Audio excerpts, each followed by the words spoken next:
Adana arrived in Zanzibar with a heart full of love and excitement. The ocean breeze felt soft on her skin, and the resort looked like a dream. White sand, glowing sunset, and a honeymoon she had imagined since childhood. She held Kelechi's hand tightly, believing this was the beginning of a beautiful life together. But from the very first night, something felt wrong. Kelechi, who had always been warm and charming, suddenly turned cold. He acted distant, scrolling on his phone, barely speaking, and treating the resort staff with an arrogance she had never seen before. Adana tried to brush it off, telling herself it was stress, maybe exhaustion from the wedding. But the next morning, everything shattered. Kelechi woke her up, tossed a brown envelope on the bed, and laughed. "Surprise," he said. Inside were divorce papers, cold, official, and already signed by him. Her hands shook as she looked up at him, trying to understand if this was a joke. But the smirk on his face told her it was real. Moments later, she overheard Kelechi and his best man Teo talking outside their villa. Their voices carried through the open window. Teo joked loudly, "Omo, pay up, oh. You said you'd dump her after 7 days, not 2. And Kelechi replied with a laugh, "A simple girl is easy to fool. $20,000 in my pocket." Those words stabbed her deeper than any paper could. Her chest burned, her legs felt weak. But instead of screaming, Adana packed her bag in silence. She walked out of the resort with tears in her eyes but fire in her heart, a quiet fire that promised she would never be this broken again. And one day, they would regret ever underestimating her. Adana landed in Enugu with her heart feeling heavier than her suitcase. The moment she stepped out of the airport, the warm Nigerian air hit her, but it didn't bring comfort. It only reminded her how far she had fallen. She had left home as a proud new bride, smiling in all the family photos, dreaming of a perfect future. Now she returned quietly, carrying a pain she didn't know how to explain. Every step toward the exit felt like walking through a storm alone. When Mama Atoro saw her, she didn't ask questions. She didn't demand explanations or detail. She simply opened her arms. Adana collapsed into her embrace, and for the first time since Zanzibar, she let the tears fall freely. Mama Atoro stroked her back gently and whispered, "My child, betrayal is painful, but a woman who rises from betrayal becomes unstoppable. Remember that."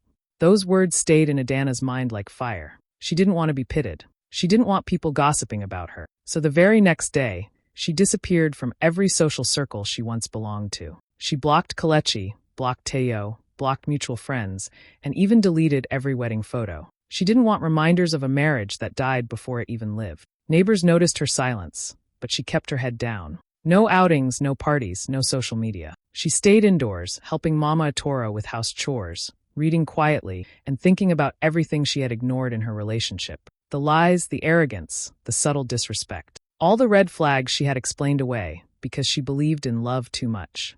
Every night, she replayed the moment Kelechi laughed while handing her divorce papers. It hurt, but it also hardened something inside her. She realized she wasn't crying over losing him. She was crying over losing the version of herself who trusted the wrong person. Slowly, the shame began to fade like an old bruise. Instead of feeling weak, she felt something new rising inside her, a determination, a spark. She told herself, "I may have been a victim once, but I will never be one again." And in that quiet little home in Enugu, hidden from the noise of the world, Adana started planning her comeback, one that would shake the future in ways Kelechi could never imagine. Adana woke up one morning and decided she was done crying. She looked at herself in the mirror and saw a woman who had survived humiliation, heartbreak, and betrayal, and was still standing. That alone felt like a sign. She needed something new, something that belonged only to her. So she enrolled in business classes at a local center in Enugu. The first day she stepped into the classroom, she felt nervous, almost out of place, but something inside her whispered, "Start anyway." She began learning things she had never imagined she'd ever care about: digital finance, branding, online selling, cross-border logistics, global trade law. At first, the terms confused her, but she showed up every single day, taking notes like her life depended on it. Soon, she started staying after class to ask questions, and that's when she met Professor Manla Shabangu, a sharp, charismatic business expert from South Africa who had years of experience in international markets. He noticed her hunger to learn, the fire in her eyes, and he took interest. "You're not just trying to rebuild," he told her. "You're trying to reinvent." That's powerful. From that day, he became her mentor. He guided her through everything: how to study market gaps, how to negotiate prices, how to source products ethically, how to think big even when your resources are small. With his help, Adana started exploring African handcrafted jewelry, pieces made by local artisans using brass, beads, stones, and centuries-old techniques. She saw beauty in them, and more than that, she saw opportunity. She created sample catalogs, reached out to boutiques abroad, and prayed someone would take a chance on her. Then one evening, she received an email from a boutique manager in Dubai. They wanted 120 pieces of her jewelry collection for their store. Adana stared at the screen for a long moment, her hands shaking. It wasn't just a contract, it was the beginning of her new life. She worked day and night with artisans, packaging each piece with care. When she finally shipped the order, she felt like she had shipped a piece of her soul. And when the boutique sent her payment, praising the quality and uniqueness, her confidence exploded. Adana wasn't just healing anymore, she was rising. The girl who left Zanzibar broken was gone. A new woman was taking her place, and she wasn't looking back. Adana didn't slow down after her first Dubai contract. If anything, it lit a fire that burned brighter every day. She officially launched her brand, naming it Adana Luxe Africa. The name felt powerful, elegant, and rooted in the culture she loved. She built a small workspace in Mama Atoro's house, filling it with jewelry samples, fabrics, packaging materials, and vision boards full of big dreams. What started as a corner of the living room soon became a buzzing mini production hub. She began posting her products online, and people immediately noticed the uniqueness. Handcrafted pieces blended with modern luxury. Her storytelling made it even more beautiful. She shared the stories of local artisans, the meaning behind each design, and the pride of African craftsmanship. Her social media pages blew up. Influencers started wearing her accessories, tagging her, praising the brand. Within months, orders started pouring in from Nairobi, Accra, Kigali, and even Doha. Every day, her phone buzzed with notifications. New orders, new messages, new opportunities. Airlines requested corporate gifts. Fashion stylists begged for exclusive pieces. A Kenyan celebrity wore one of her necklaces during a TV interview, and sales doubled overnight. Business magazines reached out for interviews, calling her the new face of African luxury. Money began flowing in faster than she expected. She hired staff, expanded her team, and partnered with more artisans across the continent. From a small hometown start, she suddenly found herself competing with established brands and overtaking some of them. Her revenue multiplied month after month. She invested wisely, saved aggressively, and continued learning from Professor Mandla, who proudly told everyone, "Watch her, she's the future." But while Adana's life was rising like the morning sun, Kelechi's world was collapsing in slow motion. His job contract ended, and he struggled to find work. He had lived a flashy lifestyle for too long, and now the bills were chasing him. His friends, who once laughed with him, started distancing themselves. Even Teyo moved on with his wealthy new in-laws and barely returned Kelechi's calls. He often boasted to people that he could still go back to Adana if he wanted. But little did he know, the woman he had mocked and thrown away was now soaring far above anything he had ever imagined. Adana was rising, glowing, transforming, and life was just beginning to reward her. Kelechi's life began to fall apart quietly at first, then all at once. After his job contract ended, he thought he would quickly find another position. After all, he used to brag about how connections were everything. But weeks turned into months, and every interview ended with the same polite rejection. Companies didn't want someone with a reputation for arrogance and unreliability. His savings dried up faster than he ever imagined, and soon he was juggling unpaid bills, borrowing money, and making excuses to anyone who asked questions. His friends, the same ones who cheered him on during the stupid $20,000 bet, slowly disappeared. They stopped inviting him out, stopped returning his calls. Nobody wanted to be associated with someone who had nothing to offer. Even Teyo, the mastermind behind the bet, had moved into a completely different world. He married a wealthy woman from a powerful family, and suddenly he behaved like Kelechi was beneath him. He would laugh loudly in public gatherings and say things like, "Bro, life is about leveling up. Some people just can't keep up." Kelechi burned with envy every time he saw Teyo posting photos with politicians, business moguls, and celebrities. But instead of taking responsibility, he blamed everyone else, especially Adana. He often boasted to anyone who would listen, "Please, I can always go back to Adana. She was emotionally weak. She'll take me back if I snap my fingers." People would nod awkwardly, trying not to embarrass him. They had seen Adana's rise online, her booming brand, her luxury packaging, her celebrity endorsements. But Kelechi had no idea. He didn't follow her anymore, and she had blocked him everywhere. In his mind, she was still the quiet girl he dumped in Zanzibar. He had no clue she now drove deals worth thousands of dollars. No clue she had a team. No clue she traveled across Africa for business. Sometimes at night, when he sat alone in his small apartment with the electricity cut off because he couldn't pay the bill, memories of Adana would hit him. Her gentle smile, her loyalty, her peaceful nature. He would shake his head and mutter, "She wasn't strong enough for my lifestyle." But deep inside, a strange fear grew.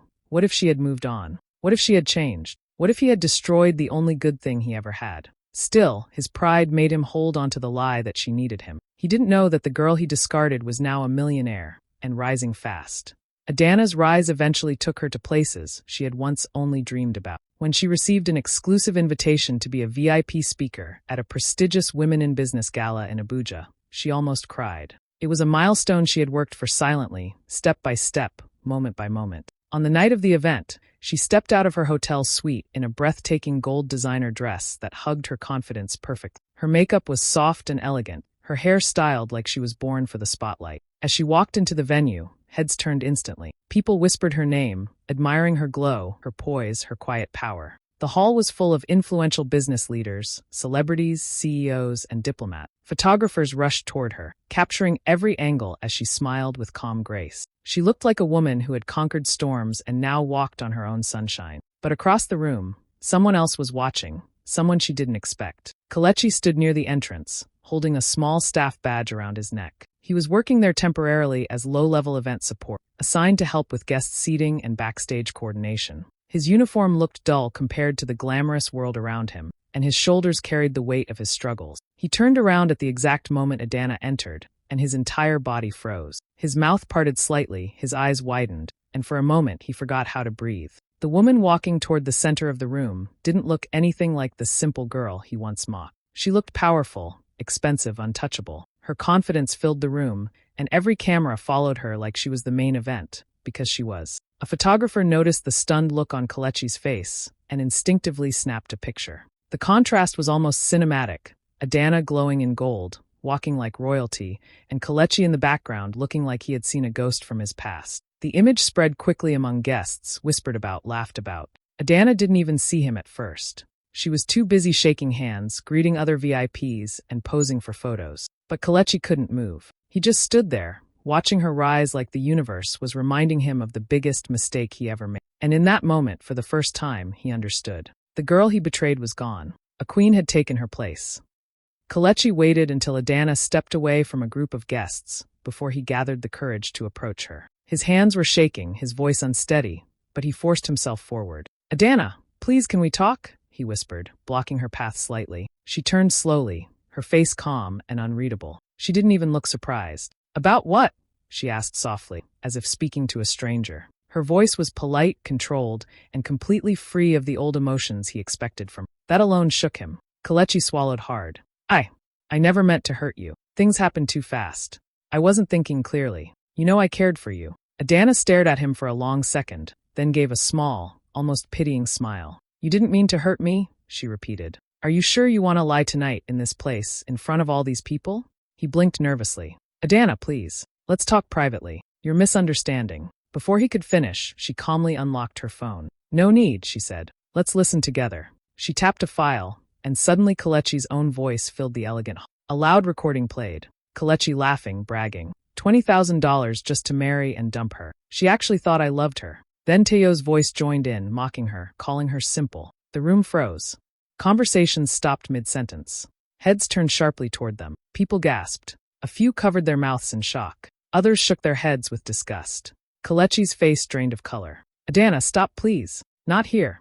But she wasn't done. She swiped again and showed him screenshots. His messages about the bet, his voice notes, and statements from friends who witnessed everything. She didn't raise her voice.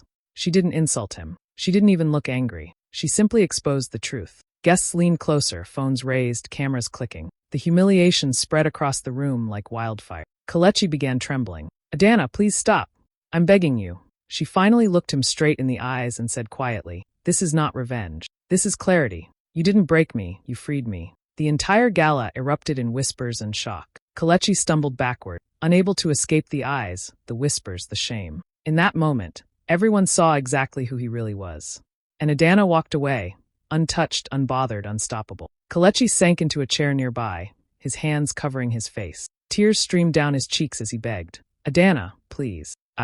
I made a mistake. Give me another chance. I'll do anything. I promise I've changed." His voice cracked, and for the first time, the room saw him completely broken. Adana stood a few feet away, perfectly composed. She looked at him with a calm smile, one that didn't carry cruelty but quiet power. "Another chance?" she asked softly, letting the words hang in the air. The entire gala turned to watch, sensing something was about to happen. Then she spoke again, louder this time so everyone could hear. "You owe me $20,000. That was the price of my heartbreak." Kelechi froze, confusion and fear flashing across his face. What are you talking about?" he stammered. Adana held up her phone and tapped a few times. "That $20,000 you bet on me being easy to dump. I didn't keep it. I didn't spend it on revenge. I donated every single naira to a women's shelter under your name." She pulled up the receipts on her phone and handed her assistant to display them on the projector. Every guest could see the transaction. The room fell silent for a moment, then erupted in gasps and whispers. Adana continued, her voice steady and proud.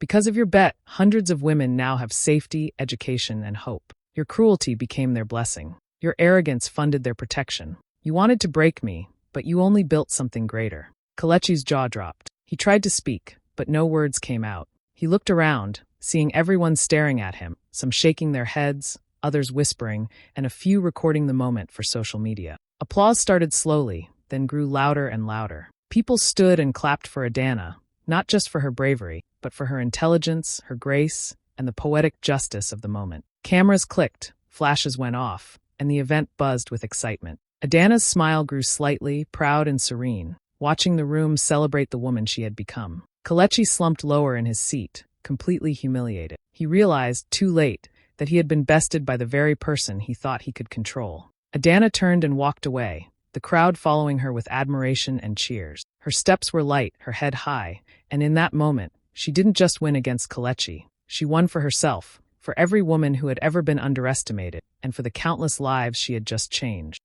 After the gala, Kelechi's life became a nightmare he couldn't escape. Within hours, videos of him frozen in shock while Adana revealed the $20,000 twist were all over social media. Memes started popping up everywhere. People called him the honeymoon gambler, mocking his arrogance and stupidity. Everyone knew the story. The man who made a bet to dump his wife in 7 days, only to be publicly humiliated. His name trended on Twitter, Instagram, and TikTok. Even news outlets ran stories about the scandal, replaying clips from the gala. Companies that once considered him for positions quickly withdrew. Recruiters shook their heads when they saw his name. He lost credibility, and no one wanted to touch someone with a public image like him. Old friends who had laughed with him during the bet disappeared completely. Teo, who had once egged him on, now barely responded to his calls, posting pictures with his wealthy wife and subtly mocking Kelechi's downfall. Every corner of his life reflected embarrassment, failure, and isolation. Meanwhile, Adana's world was soaring higher than ever. She didn't let the scandal distract her. Instead,